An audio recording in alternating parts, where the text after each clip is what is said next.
Banda, tengan mucho cuidado con lo que vayan a hacer en el futuro, sobre todo cuando estén en un momento de persecución. ¿Por qué? Porque a lo mejor si ustedes están confiados en que están derrotando al villano en turno de su vida, no se confíen. Cuate. Tal vez hay personas en el exterior que podrían ser futuros villanos y quieran destruir el multiverso. Y más si de repente les arrojas algo en la cabeza. Así que tengan mucho cuidado, tomen sus precauciones. En vez de tirar el objeto o alimento que estén teniendo en sus manos en un momento, pues no lo tienen así porque así. Mejor váyanlo y tírenlo en su bote de preferencia. ¿Quién quiere un beso?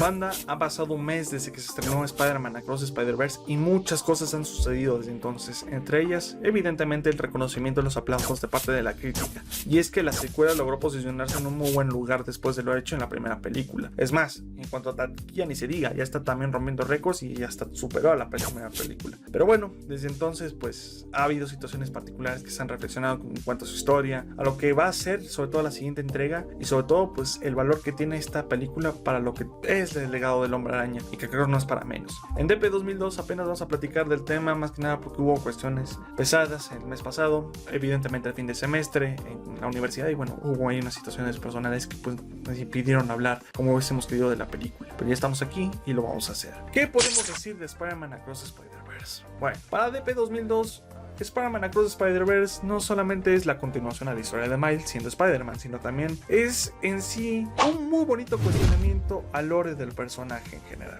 ¿Qué?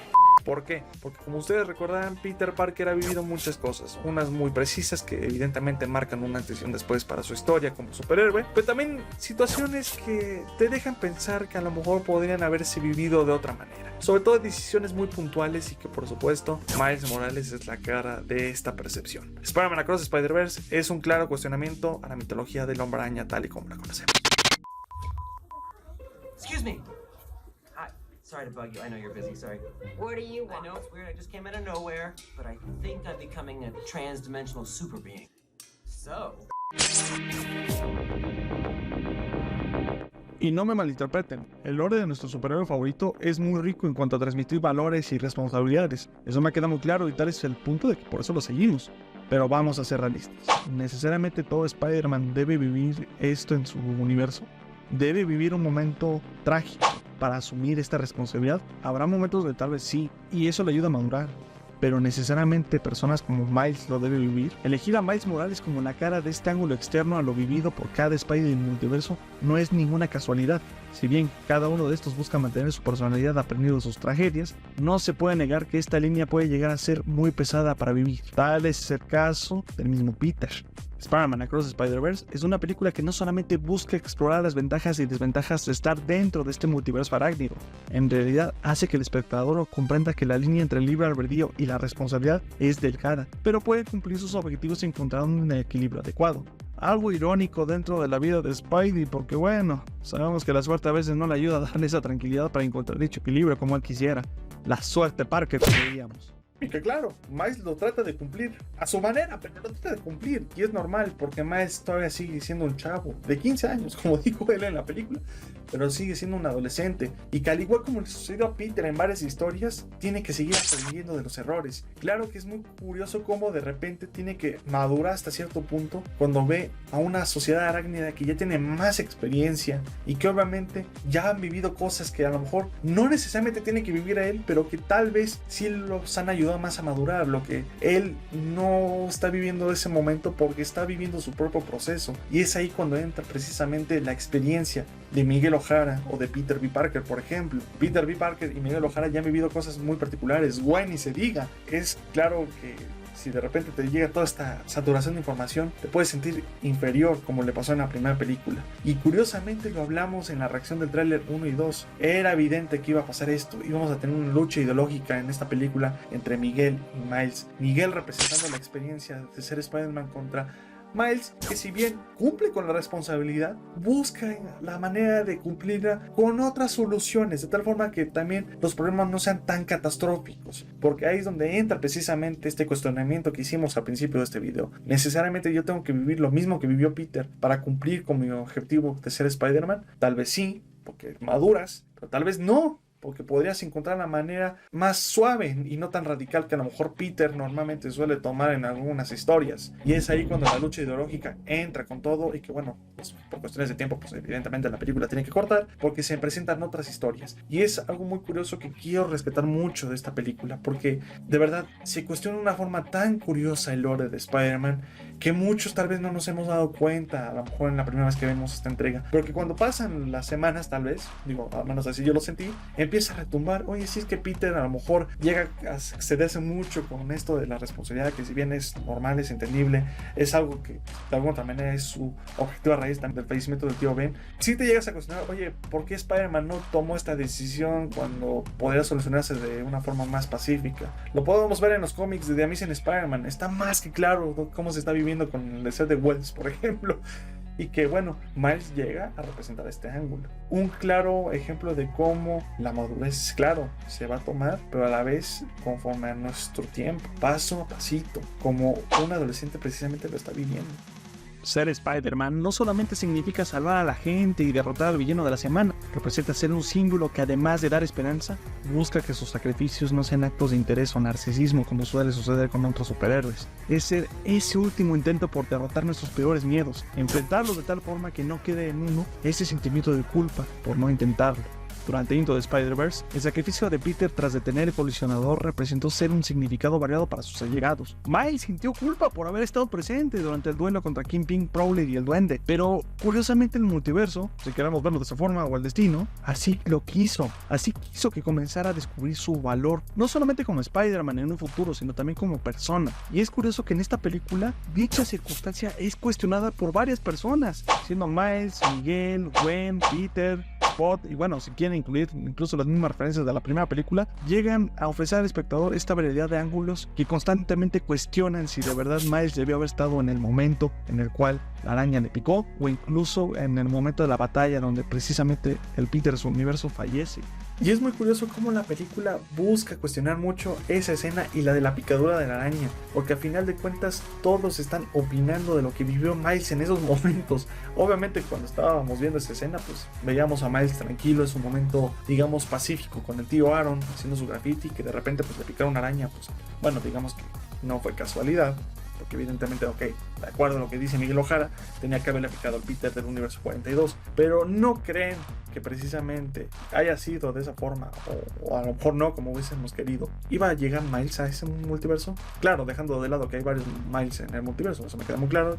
Sí, obviamente Sony no quiso poner más Miles en la sociedad arácnida, era para dar el valor a Miles Morales, pero se hace muy curioso cómo se cuestiona esta escena a tal punto que tiene ahora más peso de lo que originalmente tenía, a tal punto de que nace nuestro villano, nace Spot. Spot, al igual que Miles, es curiosamente un personaje que tras vivir una situación ajena se termina involucrando en el destino. No lo pidió, pero estuvo en el momento. No pidió ser un fenómeno, ni mucho menos un villano. Y tal pensamiento es claro que lo podemos escuchar decir eso cuando aparece por primera vez en la película. Me llamó la atención cómo el equipo creativo revolucionó el papel de Spot para esta adaptación, pues estamos acostumbrados a ver cómo constantemente lo humillan en otras historias, o tal vez lo tratan de una manera más leve como sucedió en la serie de los 90, pero aquí su impacto es tan notorio que termina siendo esa amenaza que desea ser. Literal, sus emociones lo reflejan a tal punto que el espectador siente esa transición entre ser el villano de la semana, como le decía precisamente Miles, a ser Nemesis. Que a ver, tiene un poquito de culpa también el haberse quedado durante la batalla final entre los Spideys y Kingpin, la neta, las cosas como son. Bueno, yo sé que también estaba esperando a que Olivia pues, termine de derrotar a los Spideys, pero ya saben qué fue lo que pasó con Olivia Octavius, si no, ustedes recuerdan. Sí. Eso tal vez podría ser otra justificación del por qué estaba él en ese momento. Pero bueno, dejando de lado eso, se nota bastante cómo se da esta transición entre ser el villano de la semana a ser el Némesis. Un Némesis que por supuesto pues ya amenaza con darle el peor momento de su vida a Miles. Porque si no fue suficiente con perder a su tío Aaron, No sé qué va a pasar con el papá de Miles. Y para todos los que sabemos de la historia de Miles, no solamente es el Capitán Davis quien se va al otro mundo. Yo nada más digo, todos pensamos que puede ser el Capitán Davis el quien se vaya al millón, pero así como han dicho otros youtubers, coincido totalmente. Yo nada más les digo que Venom le hizo algo a la mamá de Miles. Pero bueno, eso es otra historia. Ya valió madres entonces, ya valió, ¿escuchaste, pinche dinosaurio? Ya valió verga. Por otro lado tenemos a Gwen, que si bien también ha vivido momentos complicados en su tiempo como Spider-Woman, la realidad es que está viviendo situaciones que ya le están haciendo cuestionar su papel en su universo como en su persona. La muerte de su Peter no solamente desencadenó un sentimiento de culpa tras su enfrentamiento, sino que también de soledad. Soledad que por supuesto de manera inesperada termina de romperse al conocer a Miles en la primera entrega y a los demás Spideys que obviamente se van incorporando en su historia personal y que por supuesto en esta secuela se termina de reforzar gracias al apoyo que tanto él como uno que otro le transmite, sobre todo a raíz de su pelea con su papá, quien, a ver, se ve preocupado por su hija, eso me queda muy claro, pero termina de ser dominado por sus acciones policiales, a tal punto de tener que arrestarle al descubrir su identidad. Y no sé qué opinan ustedes, pero yo siento que Gwen entra precisamente en el punto medio de la lucha ideológica entre Miguel y Miles.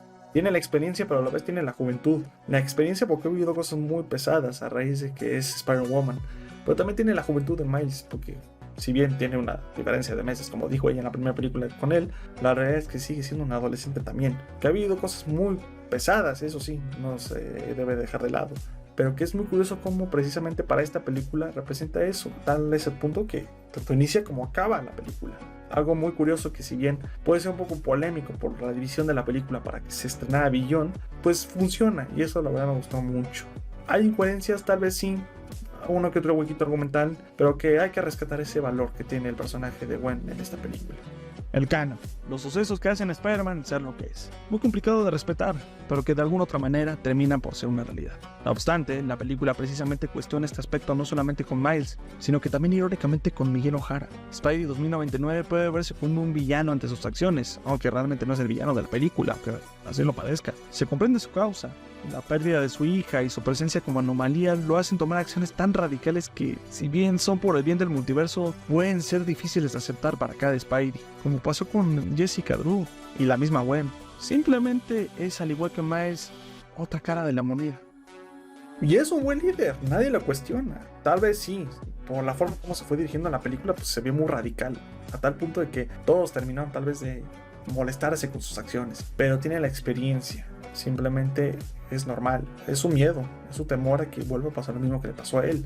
Aunque también seamos sinceros, hay tal vez algunas cosas que no dijo y esperemos que en la tercera película se terminen de mencionar. Eso sí, se dan cuenta cómo tenemos todos estos peculiares ejemplos de extremos de ambas ideologías. Y obviamente la neutralidad de Gwen, porque para Peter Parker curiosamente tiene esa juventud, Spider-Punk indirectamente la experiencia. Y así nos podemos ir con cada Spider-Man que apareció en la película. Spider-Punk, por ejemplo, sí representa esta parte rebelde, pero que ya vivió precisamente esa parte de la experiencia, porque ha vivido cosas muy fuertes. A raíz de lo que se fue comentando, por ejemplo, con los eventos canónicos, simplemente sus acciones que se fueron dando en la última parte de la película, e incluso sus formas de reaccionar, lo fueron describiendo indirectamente. Por otro lado, tenemos a Peter, que obviamente pues, la juventud y la inocencia están a tope. Tal vez es más inocente lo que está viviendo Miles, porque Miles de alguna otra manera ya vivió un evento canónico, y en cambio Peter fue evitado. Y es ahí donde nos cuestionamos precisamente el papel de los eventos canónicos, a tal punto en que en la recta final de la película le sucede algo curioso a Gwen, por ejemplo. Su papá deja de ser capitán, y eso significa entonces que no va a morir, como suele suceder en el canon de Spidey. Muy buena reflexión para lo que va a ser en la siguiente entrega. Sin duda alguna, la película nos ofrece una amplia variedad de temas que ayudan no solamente a comprender la visión de sus protagonistas, sino que también cuestiona sus acciones, que tal vez puedan parecer malas, pero realmente es todo lo contrario. No todos los superhéroes deben ser perfectos. Cometen errores porque al igual que nosotros son humanos y siguen aprendiendo de la vida. Dejar la culpa es difícil. Nos hundimos a tal punto que dejamos de creer en nosotros, cuando realmente lo que necesitamos hacer es dar ese salto de fe. Un salto de fe que por supuesto es cuestionado, a tal punto de que se deja pisoteado. Todo lo que hicimos en Into the Spider-Verse se deja totalmente de lado por este miedo y esta frustración, pero que evidentemente, así como lo está representando Gwen y Miles en la recta final de la película, va a terminar de darse una vez más un nuevo salto de fe. Vamos a ver qué sucederá en Beyond the Spider-Verse. A mí me encantó la película, la disfruté, la fui a ver con mis amigos, fue un día muy bonito, que llegó en una situación tensa, que obviamente por cuestiones de tiempo de vida pues no lo hablaremos a detalle. Después se enterarán con mayor tranquilidad, no se preocupen, pero que fue bonito encontrar ese mensaje y que claro, nos dejan un cliffhanger muy complicado porque pues tendremos que esperar a ver lo que sucederá en Beyond, que obviamente pues tendremos que esperar, ¿no? Así como pasó con Avengers Infinity War, curiosamente va a pasar también igual con Beyond the Spider-Verse. Hay detalles que no pudimos hablar. La banda sonora, por supuesto, quería hablar, pero bueno, eso lo dejaremos para un video aparte, lo prometo de todo corazón. Hoy más que nunca quería hablar primero de la película y todo lo que sentí al ver a los personajes. Sin más, ¿cómo nos gustó esta película? Digamos que de 4.5 estrellas, ¿no? Tampoco estuvo tan mal, pero tampoco estuvo tan bien. Tiene sus errores, tiene sus huecos argumentales, lo tenemos que cuestionar. Vamos a dejarlo en 4.5, no es una película perfecta. Tal vez en 4 estrellas sería lo ideal. Sobre todo porque la realidad es que sí le afecta un poco el hecho de haberse dividido en 2 partes. Se trató de cerrar, obviamente, con el arco de Gwen. Y pues, obviamente, hay detalles que iremos hablando, sobre todo con el paso de los meses. El huevo ritual, la banda sonora es algo muy importante a tomar en cuenta. Pero bueno, ya por cuestiones de tiempo no lo podremos platicar, lo prometo, lo vamos a hacer un video. Así que sin más, esta es nuestra review de Spider-Man Across the Spider-Verse mediante sus personajes. Es algo distinto a lo que he hecho en otros videos, espero que les haya gustado. Lo hice con todo el corazón, de repente ahorita me inspiré, dije vamos a grabar y dar, como dice Miles, ese salto de fe. ¿Sabes cuál es una de las mejores cosas del traje de Spider-Man? Él estaba completamente cubierto. Entonces cualquier niño podría imaginar que es Spider-Man, porque no se ve ningún color de piel. Podría ser negro debajo de eso, podría ser rojo, podría ser amarillo, podría ser de cualquier raza. Y eso no fue hecho a propósito, fue hecho accidentalmente, pero pienso que fue la mejor cosa que hicimos para que él pudiera ser cualquiera bajo ese disfraz.